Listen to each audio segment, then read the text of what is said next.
Assalamu alaikum wa rahmatullahi wa barakatuh. I hope you can hear me now. Yes.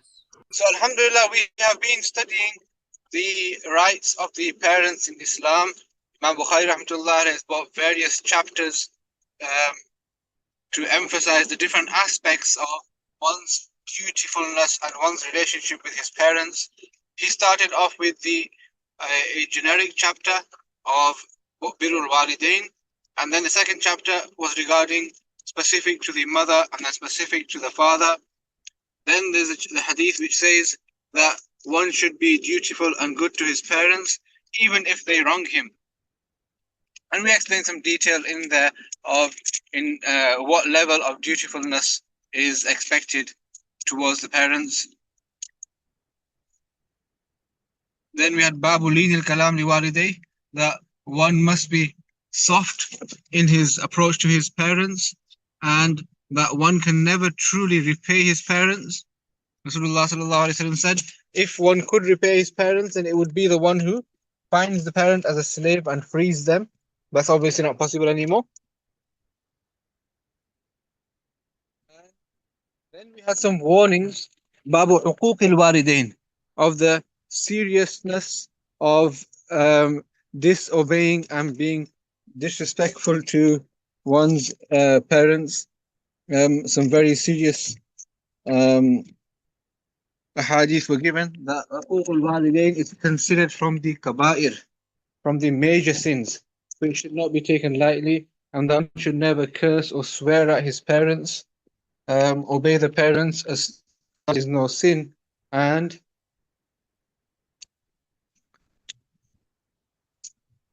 so, alhamdulillah, these are a summary of some of the chapters that we have studied so far.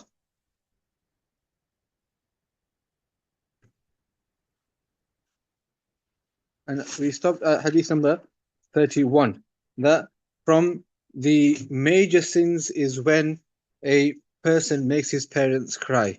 So today's lesson will start with hadith number 32, chapter 17, Babu Da'watil Walidain. This chapter is regarding the dua of a parents. I mentioned previously that as well, that the dua of parents are accepted very quickly in relation to their children. Whether it be a positive dua in their favor or whether it be a dua against them, both are accepted very quickly.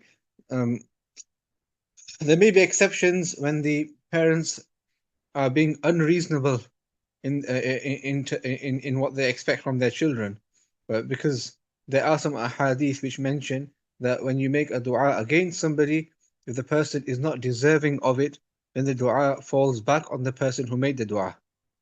If I remember correctly, there's a dua, there's a hadith of this meaning in Surah Abi Dawood as well. But if the person displeases his parents so much that his parents end up making a dua against him or her, then that dua is accepted very quickly. So we should be very mindful of this. So the first hadith is عن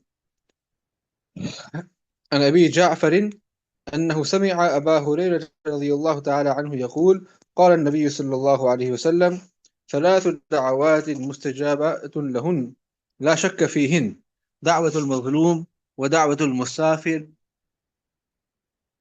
ودعوة الوالدين على ولدهما. There are three such people whose du'as are also always accepted, and there is no doubt in them. Subhanallah. If Rasulullah sallallahu alaihi wasallam told us that these du'as are accepted, that was enough. But he emphasized by saying, La shakka fihinna. There is no doubt in these du'as. Who are these du'as? The first one, da'watul mazloom. If somebody is being oppressed, when somebody is wronged, and when somebody is, whether in relation to their life or their wealth or in any other way, when zulm and oppression occurs, then the mazloom's dua is accepted very quickly. Another hadith says, ittaqi da'wat al-mazloom. Save yourself from the dua of the oppressed. فَإِنَّهُ لَيْسَ بَيْنَهُ وَبَيْنَ اللَّهِ hijab. Because there is no barrier, no curtain between the dua of a mazloom and Allah subhanahu wa ta'ala. So we should be aware of this. The second type of dua is a dua of a musafir. when a person is traveling, his du'as are accepted very quickly. The ulama say, because when a person is traveling, then he has to go through some difficulties.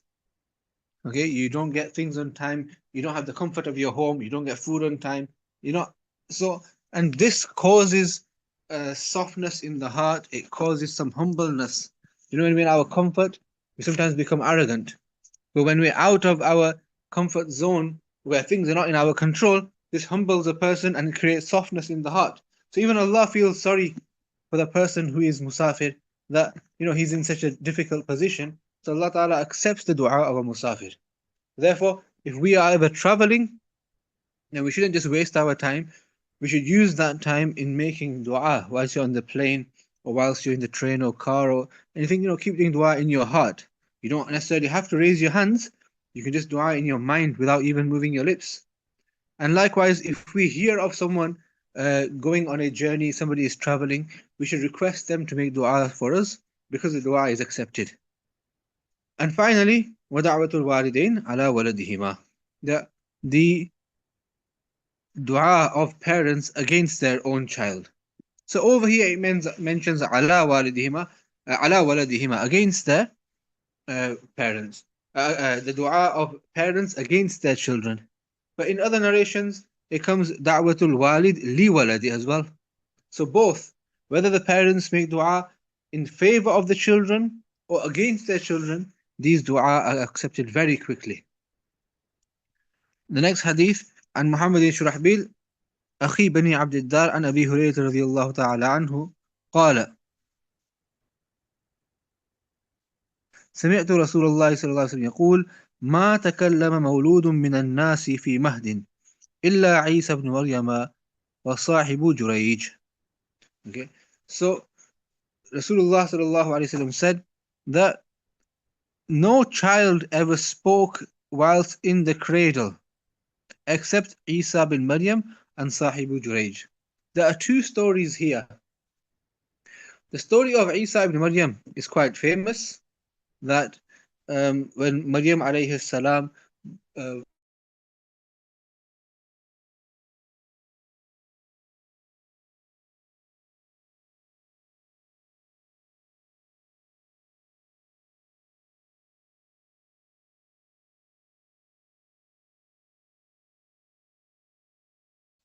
the people asked, يا مريم لقد جئت شيئا فريا ما كان أبوك امرأ سوء وما كانت أمك بغيا. What have you done, Maryam? How could you do this? You're from such a pious family and you bore a child out of wedlock. فأشارت إليه فقالت إني نذرت للرحمن صوما فلن أكلم اليوم إنسيا فأشارت إليه. She said, I'm fasting, I can't speak, because at those times part of their fast was to not speak. So I can't speak, but she just pointed to the child. So قال كيف نكلم من كان في المهد صبيا? How are we supposed to speak to a child? Why are you telling us to speak to the child? قال إني عبد الله آتاني الكتاب وجعلني نبيا. Isa alayhi salam spoke in the cradle or in her mother's arms and said that I am the slave of Allah and Allah has made me a prophet. إلى آخره. So Isa alayhi salam testified to the innocence of his mother in this way. The second story, which is mentioned by Rasulullah sallallahu alaihi wasallam, is Sahibu Jurayj. This is a Jurayj. Jurayj is the Arabic version of George. So this is, one of the Christian saints, not the Saint George of England, but another George. Okay, so he was a rahib. He was a monk who would stay in his monastery, as was tradition at that time, that certain people would devote themselves to worship of Allah subhanahu wa ta'ala. This would be sometime after Isa alayhi salam. Yeah, so this was common amongst the followers of Isa alayhi salam, that وَرَهْبَانِيَّةً ابْتَدَعُوهَا مَا كَتَبْنَاهَا عَلَيْهِمْ. So the Nasara had this concept of rahbaniyat, where certain people would spend all their time in the worship of Allah subhanahu wa ta'ala. So Jurayj was a monk and he used to worship Allah Ta'ala, and one occasion his mother called him and he didn't answer. So let's translate the hadith directly. قِيلَ يَا نَبِيَ اللَّهِ وَمَا صَاحِبُ جُرَيْجٍ. The Sahaba said, O Prophet of Allah, what is the story of Sahibu Jurayj? meaning the friend of Jurayj. قال, meaning that by friend of Jurayj, it means the child in the story of Jurayj. So صاحب Jurayj is referring to the baby. فإن جريجا كان رجلا راهبا في صومعة له. That Jurayj was a monk devoted to worship in his hermitage. Hermitage is like a small little building in which he would worship Allah subhanahu wa ta'ala. وكان راعي بقر, and this building will be separate, so it wouldn't be near all the other buildings, near houses, so he could just in seclusion on his own just worship. وكان راعي بقر يأوي إلى أسفل صومعته. There was a cowherd who would take shelter below his hermitage. So whenever he would come, he'd just use that place as shelter, for the shade, somewhere to lean on while his cows are grazing. وكانت امرأة من أهل القرية تختلف إلى الراعي, and a woman from the village nearby used to come to the cowherd, meaning they would sin. This was probably outside the village, so they wouldn't be seen easily. So they used to sin there and fornicate there. فأتته أمه يوما. One day, Jurayj's mother came. فقالت يا جريج, she said, "Oh Jurayj," وهو يصلي, whilst he was performing their salah. They had their own salah according to their sharia. فقال في نفسه, he said to himself, أمي وصلاتي. I mean, he's thinking to himself that which one comes first, my mother or my salah? If my mother is more important, then I'll break my salah and I'll speak to her. If my salah is more important, I'll ignore her.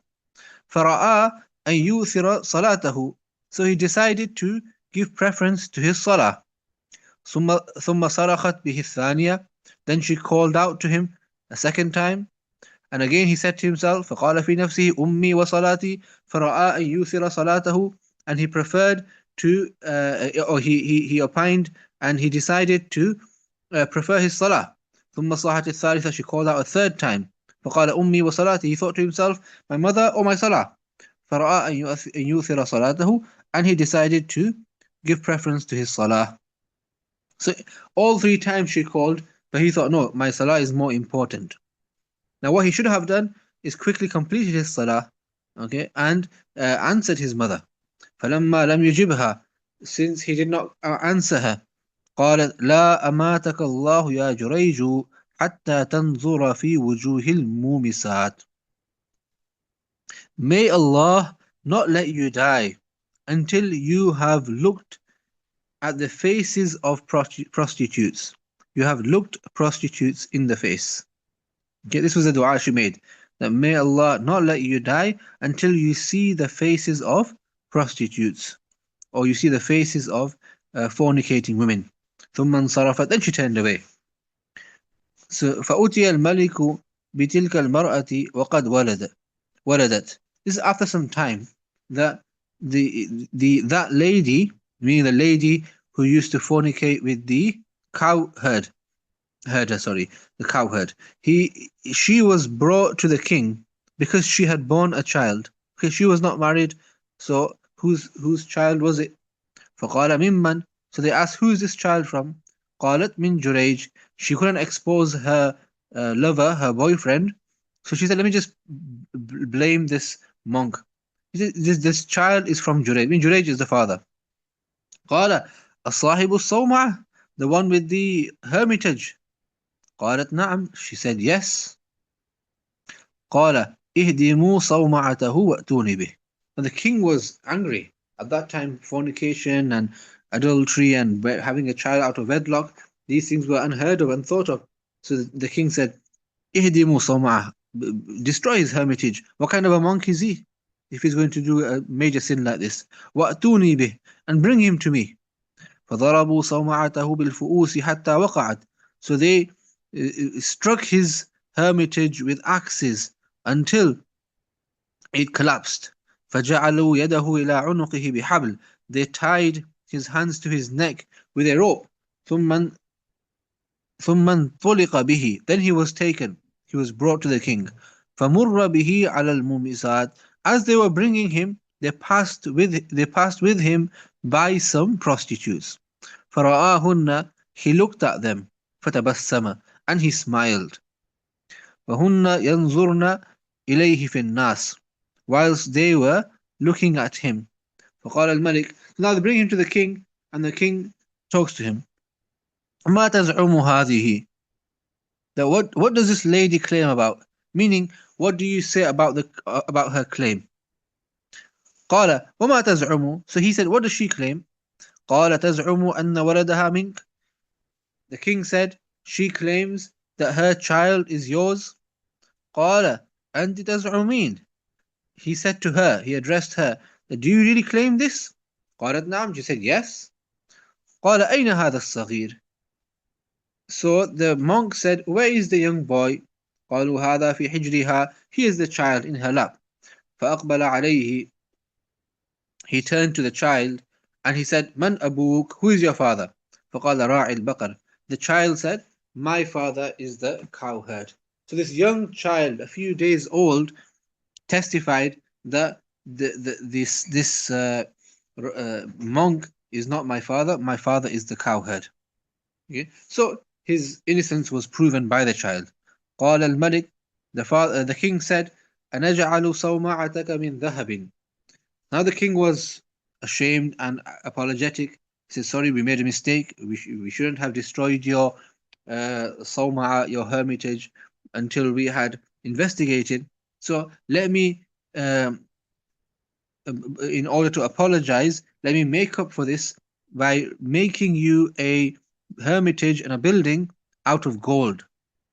Whole hermitage, whole building and tower out of gold. قال لا. He said, no. قال من فضة. Okay, we'll make it out of silver. قال لا. He said, no. قال فما نجعلها. So what should we make it from? قال ردوها كما كانت. Make it exactly as it was, meaning from mud bricks or whatever it was. قال فما الذي تبسمت? The king asked now, because somebody must have told the king that this is very strange, that we are bringing him, literally probably to get executed, all right, or to get severely punished, and on the way he's looking at prostitutes and smiling. Is he okay? So the king asked him, فما الذي تبسمت? Why did you smile? قال أمر عرفته. It's a matter which I recognize, which I knew of, which I recognized. أدركتني دعوة أمي. My mother's dua afflicted me, or touched me, literally. My mother's dua afflicted me. Oh, it has been fulfilled. ثم أخبرهم. Then he told them the story. So ulama say that he's very lucky that his mother only said ما ماتك لا ماتك الله حتى ترى وجوه الممسات, until you see the faces of prostitutes. Otherwise, if she had made a even more serious dua, that would have afflicted. This is why they say that even the mothers should be careful with their words, because the dua can be accepted literally. So because she made that dua, this whole story happened just so he could be dragged along that road to the king, and on the way he would pass by those ladies and see their faces. So this shows the effect of the dua of a mother. Now there are some discussions here. First of all, we should note that Jurayj did not deliberately disobey his mother. This is called a khata ijtihadi, or al khata fil ijtihad, that a person makes a mistake in his decision. He genuinely thought that his salah was more important than his mother calling him, because he thought the salah is Allah's right, and the mother is a makhluk and a creation of Allah. So I have to give preference to Allah over the creation of Allah. That's why he chose to remain in his salah. However, the ruling is that if the salah is a nafal, then and the need is very urgent, you should break the salah. So the fiqhi mas'ala is that if a salah is farz, then and the parents call you, if you are in a farz salah and your parents call you, you should only answer the call if they are in some urgent need, meaning they will become seriously distressed or they will suffer some injury or some harm if you don't answer, because a farz salah is more important than the parents calling you. If they are not in a serious need, if there is no harm to them, then you may speed up your salah and finish quickly so that you can attend to their needs. But we shouldn't cut the salah from the middle. Okay, that's if it's farz. So farz salah you only break if it's a pressing need. If it's a nafil salah, then again, if it's a pressing need where they will suffer some harm or distress, then you can break the salah and attend to them. However, if it's not a pressing need, if it's not serious distress, then there's two possibilities. Does the parent know that the child is in salah or not? If the parent knows that my child is performing salah and still they are calling him, then this is wrong of them to do. If they can see that my child is praying salah, then they shouldn't be calling the child unless they have some serious distress. So because the parent is in the wrong here, the child is not expected to break the salah. Okay? He can complete his salah. Okay? He may speed it up and shorten the salah compared to usual, but they should complete the salah and then attend to the parent. However, if the parent is not aware, remember this is nafil salah, there is no serious distress, and the parent does not know. The child is upstairs in the bedroom, and the parent is downstairs, and the mother or the father is calling. In that case, it's permissible to break the salah and um, answer the call of the parent. Okay, so now if we relate this, if the same rulings applied to Jurayj, remember Jurayj is from the followers of Isa alayhi salam, so the rulings of salah may have been slightly different for them. But if we were to apply the same rulings, then we could say that it's possible that Jurayj was in Nafil Salah and the mother was not aware that he was praying. And that's why the expectation and the ruling would have been that he should have left his Salah and attended to his mother. Okay. Now, in this hadith, it mentions that two children who spoke. However, Mufti Ahmad Khanpuri who mentions that we find other stories of children speaking, babies speaking before the normal age. Okay? One is in the story of Yusuf alayhi salam, when Imra'atul Aziz, the governor's wife or the minister's wife, tried to sin with him and he escaped. And the person said, شهد شاهد من أهلها إن كان قميصه قد من قبل فصدقت وهو من الكاذبين وإن كان قميصه قد من دبر فكذبت وهو من الصادقين. Check where his qamis is ripped, is it the front or the back, and you'll know. So some tafsirs mention some narrations that it was a baby that said this. Another story is a story of Mashatatu Mra'ati Fir'aun. The Fir'aun's wife had uh, a lady whose job was to comb her hair. And on one occasion, what happened is she was combing the hair and she dropped the comb. And she said, Bismillah or Bismi Rabbi Musa, something along these lines. But she didn't take the name of Fir'aun. So Fir'aun's daughter heard this and she told Fir'aun that, you know, from amongst our servants in the castle, there's so and so lady. She doesn't believe you to be God. She believes in the God of Musa. So Fir'aun took her and he tied her up and he tortured her terribly and he started killing her family one by one in front of her eyes. And he said that unless you declare me as your God, I will kill all of your family. So she had a young baby, right, who was still not able to talk, but this young baby uh, cried out, "Here, oh mother, be patient, and don't uh, concede to his demands." So when Fir'aun's wife heard this, this was one of the reasons when how she accepted Islam, even though Fir'aun claimed to be a god, but his wife believed in Musa and believed in Allah subhanahu wa ta'ala. Yeah. There's another story as well like this in Muslim Sharif. It's mentioned, and also it comes under the tafsir of Qutila Ashab al-Ukhdud.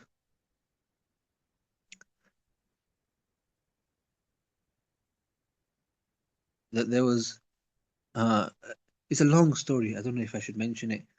You can see it in, you know, the king and the fortune teller. Um, yeah, it's quite a long, lengthy story. If you look in this tafsir of As-Sama'i wa Tariq, it's mentioned there.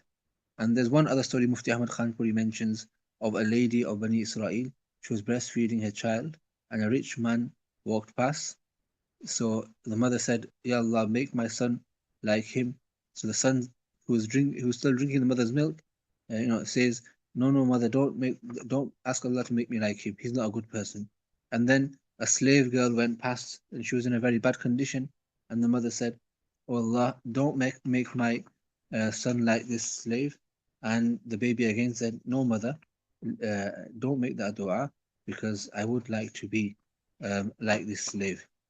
So these are a few stories which are mentioned about children who spoke as before they would normally be able to speak. Yeah. So now we go on to the next chapter. باب عرض الإسلام على الأم النصرانية. That if a person's mother is a Christian or either parent is not a Muslim, then it is recommended and advisable for the children to ask them and encourage them to be Muslim. So this is the story of Abu Hurairah radiallahu anhu, which we already mentioned and read previously. There's a different version here with some additional detail. So Abu Kathir al-Suhaimi says, سمعت أبا هريرة يقول ما سمع بي أحد يهودي ولا نصراني إلا أحبني. Abu Hurairah radiallahu anhu would say that any person who hears about me, whether he is a Yahudi or a Nasrani, whether he's Jew or Christian, then he will certainly love me. Okay? Whenever somebody hears about me, whether they meet me in person or somebody tells them about me, they always love Abu Hurairah radiallahu anhu. So why is this? So he tells a story behind it.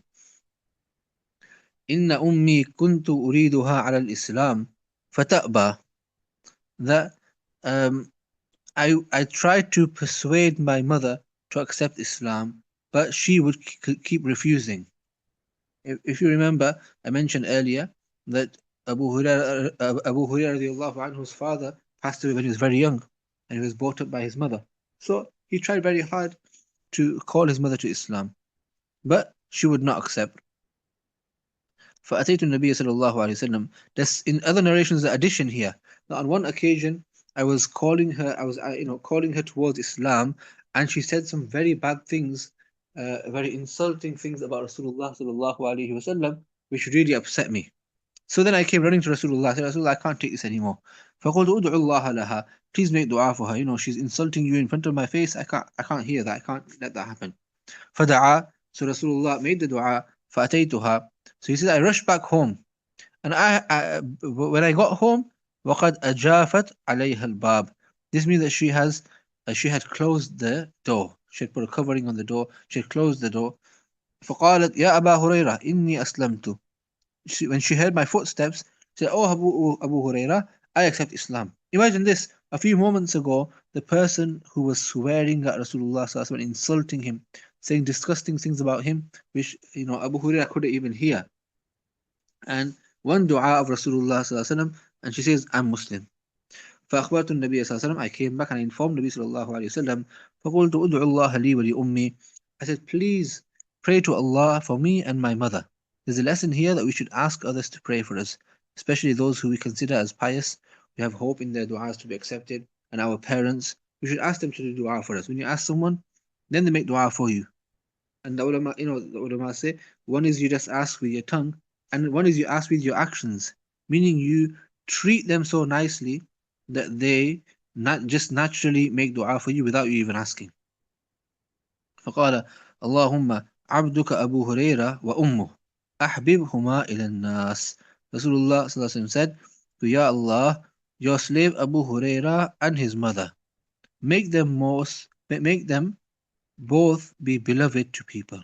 Let people love them both. So, since this, Abu Hurairah says, people always, whoever hears about me, always loves me. This is the barakat of the dua of Rasulullah sallallahu alaihi wasallam. There's one question here that Imam Bukhari puts a chapter as Arudul Islami ala al-Ummin Nasraniyah. There's no mention in this hadith of her being a Christian.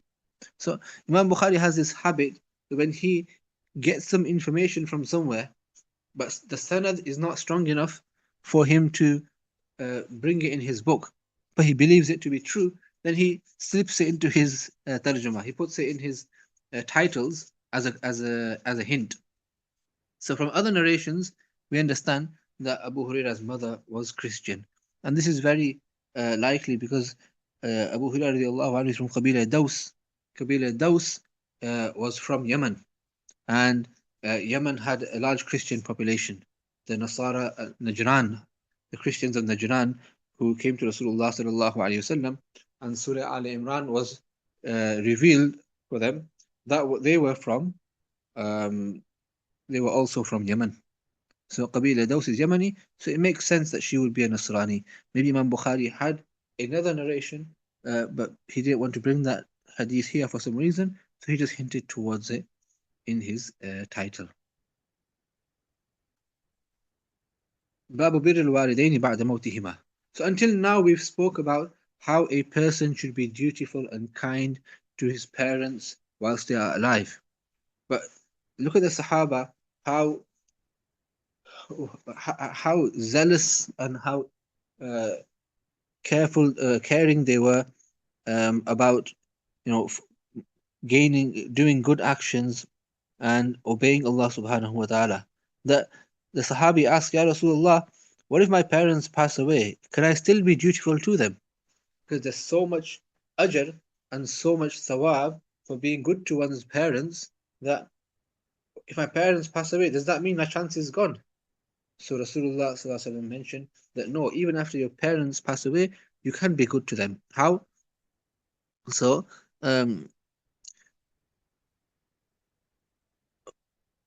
Ubaid, I'm not sure who this Ubaid is. He narrates that he heard Abu Usaid uh, narrating to the people. So this is Sahabi Abu Usaid radiallahu anhu telling the people, قال كنا عند النبي صلى الله عليه وسلم. We were with Nabi صلى الله عليه وسلم. فقال رجل, a man said, يا رسول الله هل بقي من بر أبوي شيء بعد موتهما أبرهما? Is there any act of dutifulness left for me to do so as to be dutiful to my parents, and since they have died? Is there anything I can do for my parents to be good to them after they pass away? قال نعم. Rasulullah sallallahu alaihi wasallam said, yes. خصال أربعة. There are 4 things you can do. الدعاء لهما والاستغفار لهما. Do dua for them and do istighfar for them.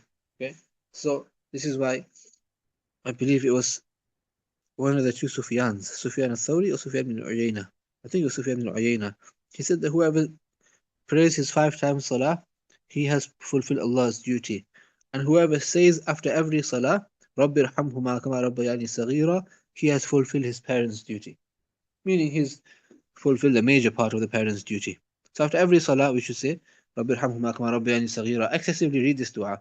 And also, رَبِّ اغْفِرْ لِي وَلِوَالِدَيَّ. Okay? Allahumma اغْفِرْ لِي وَلِوَالِدَيَّ. So you make dua of maghfirah for your parents, and you make dua for Allah to have mercy on them. If they are alive, make dua that Allah give them good health and look after their needs, etc. So we should make dua for our parents. This is part of fulfilling their life. Fulfilling their rights, whether they are alive or they have passed away. وَإِنْفَاذُ عَهْدِهِمَا, and fulfillment of their wills. So if your parents have passed away, then you should do whatever you can to fulfill their will. Meaning before they died, they may have left some instructions, some wills, right, with regards to their wealth, or even generally some advices and some wasiyas they may have made. So you should do whatever you can to fulfill those. وَإِكْرَامُ صَدِيقِهِمَا, and being kind to their friends. Subhanallah. This is a forgotten sunnah. That if you have,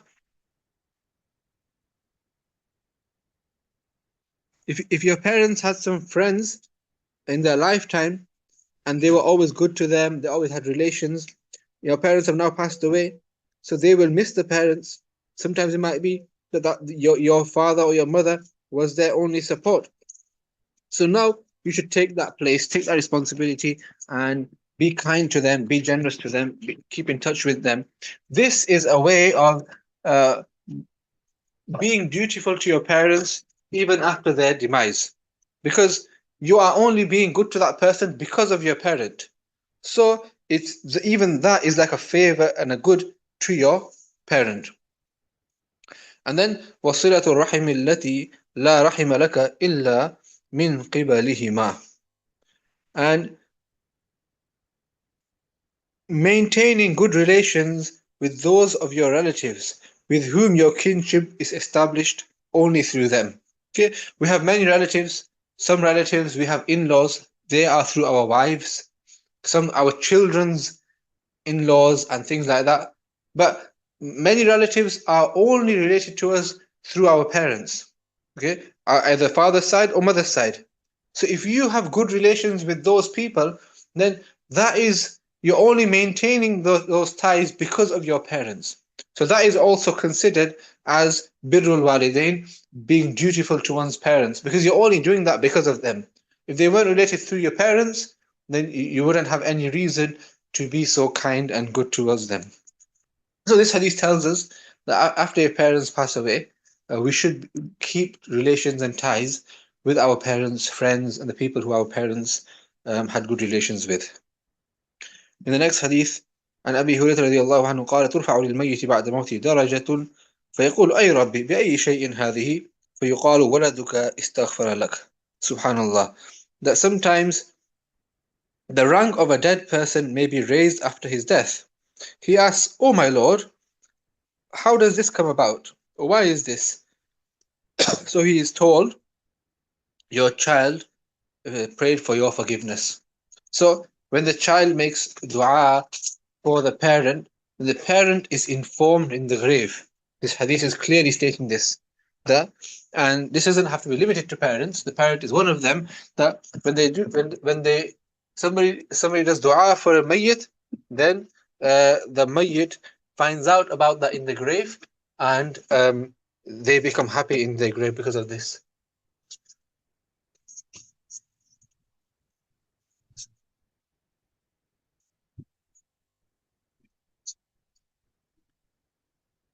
So my wife isn't feeling too good. I might need to take her to hospital. Let's finish off in about 5 minutes, inshallah. I'm just mentioning this so you can pray for her, make dua that she's okay. Okay. Babu birril walidaini ba'da mawtihima. So this is a continuation of the same chapter. That قال محمد بن سيرين كنا عند أبي هريرة ليلة فقال اللهم اغفر لأبي هريرة ولأمه ولمن استغفر لهما. قال محمد فنحن نستغفر لهما حتى ندخل في دعوة أبي هريرة. Muhammad bin Sirin is from the Kibar al-Tabi'in, the senior Tabi'is, and he's known very much for his interpretation of dreams, but he's also a great muhaddith and faqih, and one of the Imams. So he's a student of Abu Hurairah radiallahu anhu. So he says that one night we were in the company of Abu Hurairah radiallahu anhu, and Abu Hurairah said, "O Allah, forgive Abu Hurairah and his mother, and forgive anyone who seeks forgiveness for them both." Subhanallah. So Muhammad bin Sirin says, فَنَحْنُ نَسْتَغْفِرُ لَهُمَا, we seek forgiveness for them both, حَتَّى نَدْخُلَ فِي دَعْوَةِ أَبِي هُرَيْرَةَ, so that we may be included in the da'wah of and the dua of Abu Hurairah radiallahu anhu. So we should all always also say that Allahumma اغفر لأبي هريرة ولأمه ولمن استغفر لهما, and inshallah by doing this we make dua for Abu Hurairah, but at the same time we are included in his dua. So imagine that 1400 years ago he made dua, and we will be included in that dua. Subhanallah, if you make dua for him. Talk about thinking ahead, eh? Subhanallah. This is the Sahaba, but the thinking was something else. So the lesson from this hadith is that Abu Hurairah radiallahu anhu, at this point his mother would have passed away, so he would make dua for his mother after she had passed away. So we should take a lesson from this, that if our parents have passed away, we should make dua for them too. The next hadith عن أبي هريرة رضي الله عنه أن رسول الله صلى الله عليه وسلم قال إذا مات العبد انقطع عنه عمله إلا من ثلاث صدقة جارية أو علم ينتفع به أو ولد صالح يدعو له. That when a person dies, then his action or his amal comes to an end. his acts come to an end. Meaning, now if he does any good, he can't do any good deeds. Once you're in your grave, you can't do any good deeds. Okay? Illa min thalath. However, there are three types of actions of his, the ajr and thawab of which reach him even after he's died. Sadaqatin jariyatin, a continuing act of charity. Okay, so an act of charity which the effect of which continue even after the person's death. Okay? For example, you plant a tree and people or birds or animals benefit from the fruit of the tree, or a person digs a well, he does boring, and he has a water supply fitted, and people benefit from that water. And likewise, if you open a masjid and people pray in there, you open a madrasa and people are educated through there, you open a hospital and people are treated in there, and so on. So there's so many ways of sadaqah jariyah. So any act you do, any good act, where even after you die, the effect of that good act are still there. So as long as people are benefiting from that, that is sadaqah jariyah, you will continue to benefit from there. Okay? أو علم ينتفع به, or some knowledge from which people derive benefit. So if a person leaves behind knowledge, this could be in the form of books, this could be in the form of good students. You teach somebody to read the Quran. So as long as that person is reading the Quran, you will get ajr, even if it's after you die. You teach someone how to pray salah. So as long as that person performs the salah, you will get ajr. And if that one of those people goes on to teach so many others, you will continue getting ajr. So this is the ultimate, you could say, scheme or method. You have these pyramid schemes. So the ultimate pyramid scheme, I know that's not the best term to use, but just to give an idea, that one ustaz may just have 10 students, but those 10, if they have 10 students each, that's 100, and if they have 10 each, then it's 1,000, and it goes into the thousands and millions. So all the people that benefit from your knowledge, or a person may write a book of ilm and people benefit from that ilm. So as long as people are benefiting from that knowledge, the person, even after he dies, will continue getting the thawab. Look at Imam Bukhari rahmatullahi alayh. His kitab is studied throughout the world. Who would think that about 1200 years after his demise, we're here and we're reading his kitab Al-Adab al-Mufrad, and he's getting the thawab of that, even though he's buried somewhere in Bukhara, in Uzbekistan. So this is the effect of sharing knowledge. That is that whatever little knowledge you have, you should try and share it with others. You don't know who will benefit, how they will benefit, and we don't know the effects of that, what that ilm could be. And finally, أو ولد صالح يدعو له, a pious and righteous child who prays for him. So when a person dies, if the children make dua, then that dua will benefit. Now, the ulama, Shaykh Yunus Sahib and others, the commentators mentioned that يدعو له over here is not a restrictive clause. It's قيد اتفاقي, not احترازي. Meaning that even if a child wasn't to make dua for his parents, still any good action he does will be a source of reward for the parents. So if your child performs salah, if your child prays Quran, if your child gives charity, then the parents will also get ajr for that, because they were the ones who were the sabab and the cause. And from other ahadith we understand that when somebody is a cause and a sabab for any act, good or bad, then they will continue to get the reward or the sin for that act, as long as that they are the cause for it. So yad'u lahu is not necessary here, but it's mentioned because generally a pious child will always make dua for his parents. So there's a additional instruction and information there that a pious child should make dua for his parents, and the benefit of the dua reaches the parents after their death. Now, in the Sharah Fadlullah Samad, there's a long discussion here, because some people use this hadith in relation to the mas'ala of Isal al-Thawab. That, in fact, we should discuss it in the next hadith. Ibn Abbas radiallahu anhuma, أن رجلا قال يا رسول الله إن أمي توفيت ولم توصي أفينفعها أن أتصدق عنها قال نعم. Ibn Abbas radiallahu anhu narrates that a man addressed the Rasulullah sallallahu alayhi wasallam saying, Ya Rasulullah, my mother has passed away and she did not make a will. What this means is generally when people were about to pass away, if they had some excess wealth, they would make some wills that, give so and so to this poor person, give so and so in charity, give so and so in the masjid or this, that, or this land of mine, make it waqf for the fuqara, just donate it to the poor people. So they would make wasiyats. But you see, my mother, she didn't make any wasiyat. And maybe he felt like if she knew she was close to her death, she would have made wasiyat, but she might have died unexpectedly.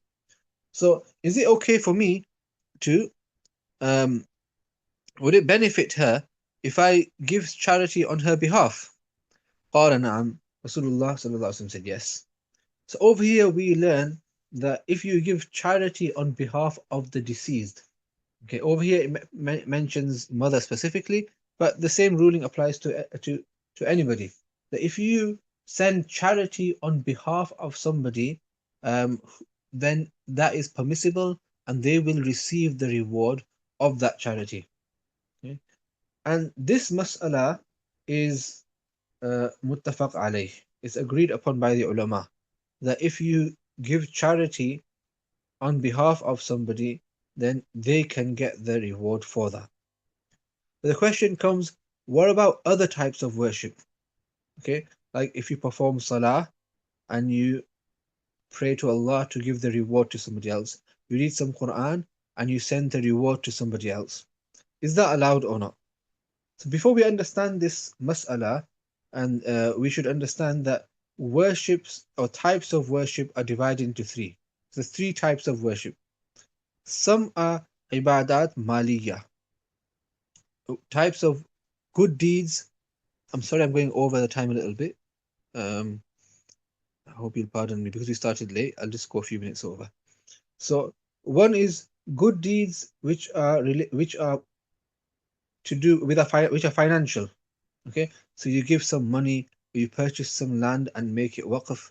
So something which is purely financial.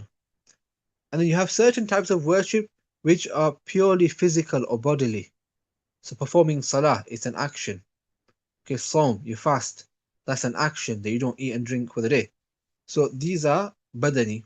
And you have one which is murakkab, which has aspects of both, and that is Hajj. In Hajj, there are many actions, like you have to do tawaf, and you have to spend time in Arafah, wukuf of Arafah, etc. But there's also a financial aspect to it. There's usually a cost involved in getting there, and then you have the sacrificial animals that you have to give hadi sometimes. This is also financial. So Hajj is a combination of both. So when it comes to the mali and the murakkab min al mali wal badani, then ulama agreed that you can send the sawab to somebody else. You can send the ajr to somebody else. But what about the uh, only badani ibadat, meaning Saum, Salat, Qira'atul Quran, Dhikr? If you do some dhikr, if you say La ilaha illallah 100 times, you say, I want the ajr of this to go to so and so deceased. Is that allowed or not? So Ibn al-Qayyim rahimahullah writes that اختلف في العبادات البدنية كالصوم والصلاة. There is difference of opinion وقراءة القرآن والذكر in things like صوم, صلاة, reciting Quran and dhikr. فمذهب أحمد وجمهور السلف وصولها وهو قول بعض أصحاب أبي حنيفة. The opinion of Imam Ahmad bin Hanbal and Jamhur al-Salaf, majority of the Salaf, is that the reward of Saum, Salah, reciting Quran and Dhikr does reach the deceased. وهو قول بعض أصحاب أبي حنيفة. This is also the opinion of some of the students of Abu Hanifa. والمشهور من مذهب الشافعي ومالك أن ذلك لا يصل. And the most famous opinion of Shafi'i and Malik is that it does not reach. Okay, and in fact, so Ibn al-Qayyim is saying that Imam Ahmad and Imam Abu Hanifa, or at least the followers of Imam Abu Hanifa, say the ajr reaches, and Malik and Shafi'i say it doesn't. But Imam Suyuti actually says that even Malik is with the majority here. Okay, so it's just Imam Shafi'i left then. And according to Ibn al-Qayyim, Jumhur Salaf, most of the Salaf were of the opinion that if you read the Quran or Psalm or Salah or Dhikr, then the thawab does reach the Mayyit. So in reality, it's only Imam Shafi'i and one attribution to Imam Malik they doesn't reach. Otherwise, most of the Salaf believe that you can perform 2 rakat Salah or do Psalm or read some Quran and send that to the Mayyit. And there are some ahadith like this as well. Okay, even though there is some weakness in them, that if you go to a graveyard and you read Surah Al-Ikhlas, Qul Huwallahu Ahad 11 times, then give that thawab to the Mayyit, this will happen. Or if you go to a graveyard, read Surah Fatiha, then this happens. There are ahadith of this type as well. So most of the Salaf were of the opinion that yes, you can. It was mainly Imam Shafi'i and his followers who did not allow this. Okay. And it's not actually limited to the deceased. I just mentioned a short story of our Ustad Shaykh Yunus Sahib, and then I'll finish there. You know, Shaykh Yunus Sahib, one of his practices was whenever he would go to the Haramain, he says that I would always do a tawaf on behalf of each of my teachers. One tawaf for each Ustad. He must have had maybe 20, 30 teachers at least. So he would do tawaf for each of them by name, that this tawaf is for this teacher, this for this teacher, and so on.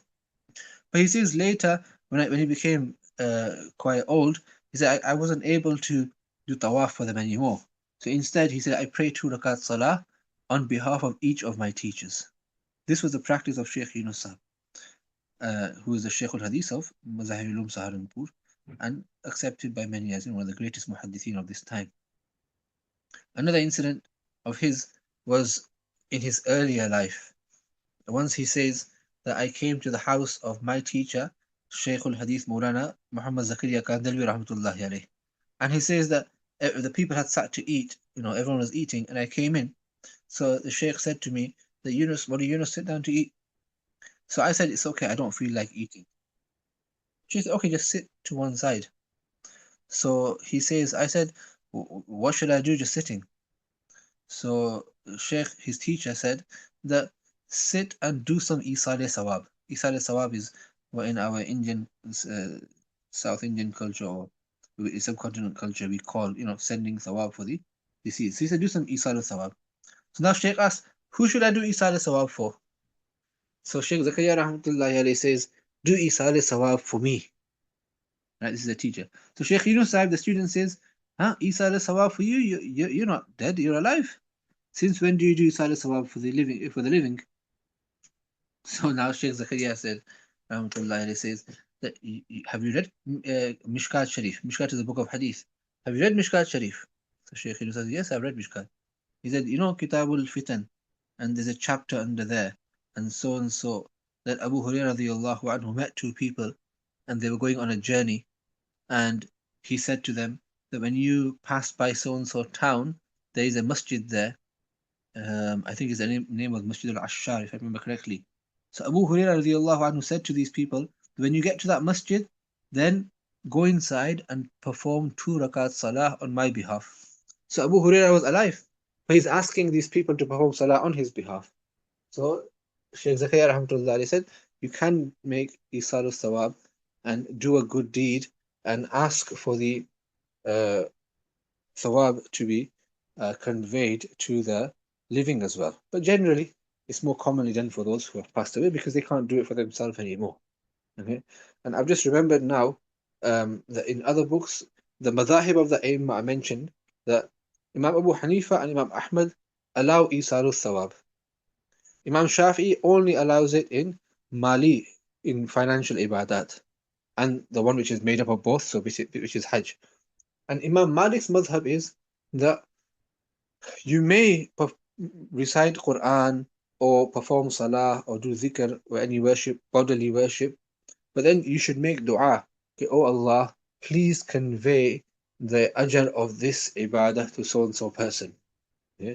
So just the intention is not sufficient according to the Maliki madhab. That's why there's some ikhtilaf in the naql maybe. The Ibn al-Qayyim put Malik with Shafi'i and Suyuti put Malik with Jumhur, whereas his madhab is slightly in between.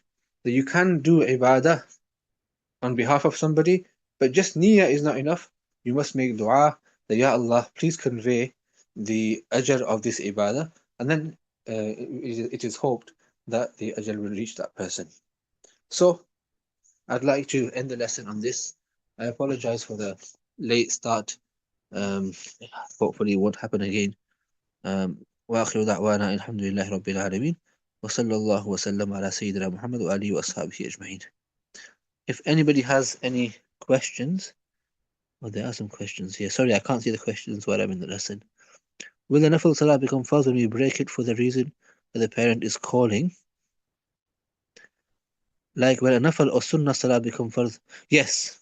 So if you began a nafil salah and your parents called you, so it is permissible to break that salah, but then you will need to make up by performing 2 rakats later on. Are there any rights non-Muslim parents have over their Muslim children? This was touched upon previously, that as long as they are alive, then yes. Once they pass away, like we said today, if they have friends, if they had friends previously, then you can be good to those friends of theirs and have good relations with their friends because they were your parents' friends. But you can't make dua for them or do isare thawab for them because that's clearly prohibited. Relationships and does that include? So I just answered that. Is the PDF available to share? I have the book in hard copy by Adil Salahi, but the PDF uses good and has the Arabic edition. Okay, this is not a PDF. I must thank the admin team, Maulana Salman and others at the Wise Academy. That every week I prompt them that I want this many hadith, and then they put them side by side for me. So at the moment, this is not a PDF that we know of. It's being made on a weekly basis. Alhamdulillah. Sheikh Zakaria Al-Kandalwi was a scholar who lived and taught in Mazahirul Ulum Saharanpur. And then he spent the last 10 years of his life in Medina, and he passed away there in 1980. And he was very influential with the Tabligh Jamaat.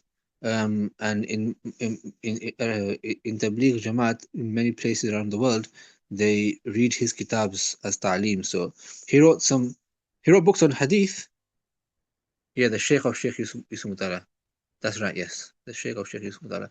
He wrote books on hadith like Awjazul Masalik and Al-Kanz al-Mutawari and others. And he also wrote many books, for the general public, known as the Fada'il series. So Fada'il Salah, Fada'il Ramadan, Fada'il Hajj, and Fada'il Sadaqat. So his books are quite well known and well circulated around the world.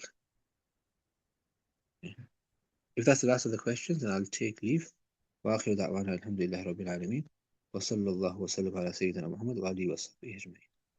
السلام عليكم ورحمة الله وبركاته. وعليكم السلام ورحمة الله وبركاته.